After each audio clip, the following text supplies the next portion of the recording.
Valdinei Mota, bom dia, galera. Aí tem novidade de contratação? Ainda não, meu velho. Um abraço para você. Cadê o Bahia no mercado? Tá esperando o final da feira? Galera, calma, né? Sim, toda janela é a mesma agonia, né, velho? Toda janela é a mesma onda, toda janela é a mesma efusividade de vocês, né? Eu entendo a ansiedade e entendo a necessidade de contratação. O Bahia tem que contratar e vai contratar, né? Mas calma, velho. Estamos no dia 25 de junho. A janela só abre no dia 20 de julho, né? A janela nem abriu ainda. E claro, a janela não estar aberta não impede que você contrate, como é o caso do Alejo Vélez. O Alejo Vélez já está aqui, né? Já foi contratado. Com certeza já deve estar participando das atividades, né? As imagens só não apareceram ainda no Alejo Vélez porque ele não foi anunciado oficialmente, né? Aliás, eu não estou entendendo o motivo dessa demora para anunciar o Alejo Vélez, né? Tanto mistério, né? Para anunciar o Alejo Vélez. Mas, enfim, eu sei que o início da janela não impede que você contrate, mas impede que você bote o cara para jogar, né? Você contratar o jogador, você pode, claro, fazer com que ele treine, que ele se ambiente, que ele conheça os companheiros, que ele se adapte ao esquema, às instruções do treinador. Você pode, de fato, acelerar o processo. Mas calma, velho, né? Calma. Nós já contratamos um centroavante, né? Que é uma queixa, né? Relevante da torcida, e a gente está no mercado por outras peças, né? O Bahia está se desfazendo de jogadores porque também precisa disso para poder contratar, né? O Bahia não está com uma folga orçamentária grande, né? A gente foi eliminado de Copa do Brasil, foi eliminado de Libertadores, e isso teve um impacto financeiro grande, né? Dentro do nosso planejamento, e agora a gente está tendo que lidar com esse tipo de coisa, né? A gente vai ter que liberar algumas peças para poder trazer outras, né? E são poucos os clubes, vamos lá, galera, vamos combinar também, tá? São poucos os clubes que fizeram contratações nesse momento, né? Pouquíssimos. As contratações foram muito pontuais, né? São poucos os clubes que de fato fizeram algum tipo de investimento alto, né? Foram contratações pontuais. Eu não vi nenhuma contratação assim, meu Deus, né? Eu vi que o Cruzeiro vendeu o Kaique Bruno, contratou um outro lateral esquerdo, o Rojas, né? Aí eu vi que o Atlético Paranaense, óbvio, a gente vai falar sobre isso, contratou o Gilberto, que estava em final de contrato com o Bahia, que era um jogador que para muita gente era descartável por aqui, né? Enfim, então, eu acho que as contratações elas estão muito pontuais, né? Eu não estou vendo nenhum tipo de movimentação também de contratação em relação a essa questão, né? Mas enfim, o Fofão fez uma boa observação aqui. Ele falou que por Alejo ter contrato com o Rosário até dia 30, não tem como divulgar o cara antes disso. Cara, de fato, né, existe esse contrato até o dia 30. Mas todo mundo sabe que o cara tá aqui, velho. Né? Todo mundo sabe que o cara tá aqui. Eu sei que formalmente precisa que o contrato dele se encerre de empréstimo com o Rosário até o dia 30 para que ele, de fato, esteja com o contrato em vigor com o Bahia a partir do dia 1º, né? De fato. Você tem razão em relação a isso. Mas esconder que o cara tá treinando, né? Tipo assim, o cara não saiu nenhuma foto, fica com essa preocupação de, não vamos postar nenhuma foto do Alejo Vélez treinando. Pô, o cara já foi visto em Salvador, no aeroporto, né? O cara já passou pelos exames, já passou por tudo. Então, quando eu falo de mistério, é essa tentativa de esconder o jogador, entendeu? Tudo bem não anunciar. Não anunciar tem essa questão formal, essa formalidade do contrato, beleza. Eu até entendo, né? Esse argumento é um argumento super válido. Mas ficar, tipo, nessa tentativa de esconder o atleta, é como se o cara não estivesse aqui. Não, ele só pode aparecer com a camisa do Bahia depois que eu particularmente acho que é uma bobagem, né? Mas, enfim, vai na cabeça de cada um. Vitor Meiron, Leirão, não acha que os possíveis reforços já deveriam estar chegando nessa intertemporada? Conhecendo o Rogério, eles ainda vão precisar de umas 5 rodadas para se adaptar ao sistema de jogo. Poderiam, mas eu acho também que não é nenhum bicho-papão, dia 25 de junho, os caras ainda não estarem aqui. Tá? Acho que poderiam já estar alguns jogadores aqui, sim. Né? Poderia já ter algum anúncio, alguma outra peça chegando. Mas se você avaliar bem o mercado, Vitão, também não tem nenhum time contratando a rodo ou fazendo, né, intervenções. Nesse momento, nesse início de janela, eu tô vendo muito mais saídas do que chegadas. Tá? Eu vi o Flamengo vender jogador, o Flamengo vendeu um jogador da base, tá para vender o Emerson Royal, né? Parece que ele vai voltar para Inglaterra. Viu o Cruzeiro vender o Kaique Bruno e contratou depois um outro lateral esquerdo, né, do Racing, parece, da Argentina. Eu vi algumas movimentações muito pontuais, velho. Assim, muito pontuais, para ser sincero. Claro, a gente não precisa ficar necessariamente se balizando pelos outros clubes, né? A gente pode fazer a nossa realidade, né? A gente não precisa estar se balizando sempre pelos outros clubes, mas a título de comparação com o mercado, só para fazer uma análise de mercado, né? Eu não tenho visto os clubes do Brasil se movimentando de maneira tão célere também não, tá? A gente está dentro da margem aí do mercado nesse momento, né? Da margem do que o mercado tem oferecido nesse momento. Um abraço aí para Aristóteles Rodrigues. Ler os assuntos, comentários sobre reposição na lateral direita, conte tudo e não esconda nada. Cara, eu, Leiro, vou falar por mim, né? Eu, Leiro, faria uma contratação para lateral direita. Eu, Leiro, faria uma contratação para lateral direita. Mas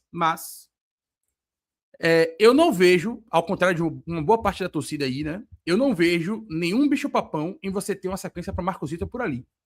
Nenhum bicho-papão. Inclusive, eu, para ser coerente com os meus próprios argumentos, eu já vinha pedindo Marcos Vitor ali há muito tempo. Se vocês lembrarem aí das minhas indicações de escalação e tudo mais, né? Eu já venho falando sobre isso há muito tempo. Eu já venho pedindo o Marcos Vitor por ali há muito tempo. Desde o jogo contra o Grêmio, lá atrás, eu vou até compartilhar com vocês aqui, ó. Eu já faço ali Marcos Vitor aqui, ó. Desde o jogo contra o Grêmio, essa minha sugestão de escalação foi contra o Grêmio, lá atrás, né? E eu coloquei, ó. Além de Rogério Ceni, o time do Bahia hoje passa pela série de 3 jogadores: Jean Lucas, Everton Ribeiro e Mingo. Acho o Everton craque, maior que eu vi jogar aqui, mas ninguém é maior que o clube. Se está prejudicando, precisa sentar na casinha. Neste momento, precisa jogar quem quer, pode correr e se entregar mais pelo coletivo. Naquele momento, o Willian José estava machucado, né? Aí eu botei, se o Willian José tiver condições, será meu titular. Dito isso, meu time contra o Grêmio. E eu já tinha botado o Marcos Vitor de lateral direito. Eu já tinha cogitado essa possibilidade e eu já vinha falando sobre isso. Então, assim, para manter a coerência com meus próprios argumentos em relação a Marcos Vitor, né?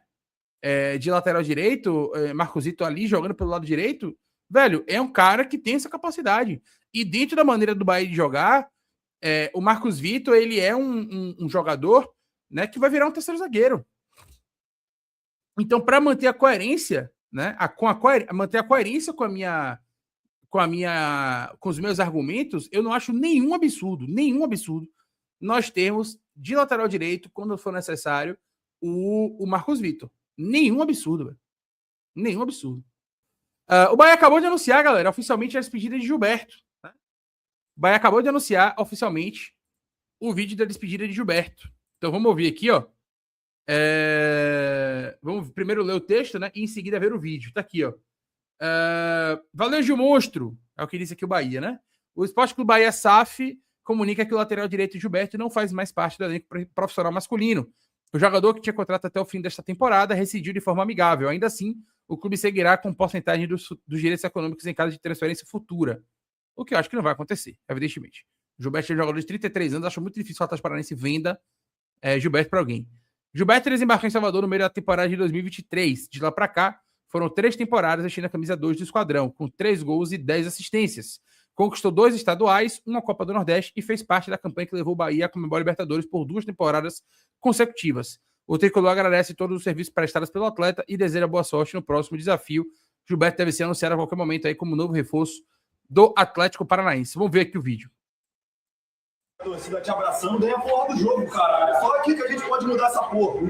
Vai xingar se não tiver resultado. Tem que se acostumar com essa porra. Quer mudar? É só lá dentro de campo. Vou tirar a música, né? Pra gente não tomar um strike aí, né? God's plan. Mas enfim, tá aí, ó. O vídeo de homenagem a Gilberto, né? A despedida de Gilberto. Portanto, Gilberto não é mais jogador do Esporte Clube Bahia. Gilberto assinou com o Atlético Paranaense, tá? Sobre Gilberto, eu até fiz uma publicação, né? Um tweet no... 3 gols de Gilberto, né? Um contra o São Paulo, um contra o Corinthians e um contra o Goiás, que foi aquele gol que ele chuta a bola de trás no meio de campo, né? Lá contra o Goiás.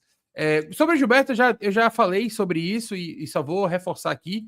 Eu já me posicionei em relação a Gilberto. Respeito muito o Gilberto. Muito mesmo. Assim. Foi o primeiro jogador de grande porte, né? eu até publiquei isso nas minhas redes sociais e faço questão de replicar aqui na minha live agora, né? Tá aqui, ó. Respeito muito o Gilberto, tá? Foi o meu comentário no Twitter.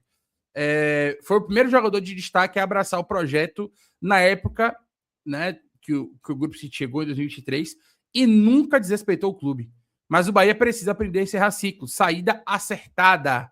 E tem mais gente em situação contratual parecida com a dele que precisa ir nessa leva aí. Né? E aí foi com esse tweet que perguntaram para mim quais são os outros jogadores que eu liberaria, e aí eu fiz aquele outro tweet que eu já mostrei a vocês, falando sobre os jogadores que eu liberaria, né? A lista de jogadores que eu liberaria por conta de encerramento de ciclo. Para mim, essa saída foi acertada, né? Já é um jogador de 33 anos, a gente tem um salário muito alto, né? O Atlético Paranaense quer levar. Foi um jogador que foi pedido lá pelo... Ele já foi treinado pelo Odair Helman, se eu não me engano, no Fluminense. Tá? A Monique Vilela até publicou isso, né? Dizendo que foi um pedido e é um desejo antigo do Odair Helman lá no Atlético Paranaense, né? Ela falou sobre isso. Deixa eu ver se eu consigo trazer aqui o tweet dela. Porque eu vi isso nas redes sociais da Monique Vilela. Aqui, ó. Contratação, vou trazer para vocês em tela. Contratação do lateral direito Gilberto foi indicação do técnico Odair Helman, que já havia trabalhado com o jogador no Fluminense. A primeira opção para a posição era Rodinei, mas em razão dos valores altos a negociação não saiu. O Atlético Paranaense partiu para o segundo plano para ter um lateral reserva no elenco. A ideia com o Gilberto é mais de composição de grupo, tendo uma opção no banco para quando precisar. Então tá aí o tweet, informação da Monique Vilela, que é uma das principais setoristas do Atlético Paranaense, né? São mais de 60 mil seguidores. É jornalista do Atlético na TMC Sports e no próprio canal Monique Vilela. Enfim, é a principal, ou se não a principal, uma das principais setoristas do Atlético Paranaense. E ela trouxe informação aí sobre Gilberto, né? Que é um jogador que já foi atleta do Odair Helman, né? No Fluminense, foi pedido do Odair Helman e Gilberto assina com o Atlético Paranaense aí aos 33 anos, tá? Então o Bahia acabou de publicar esse vídeo aí em homenagem ao Gilberto, que deixa o clube.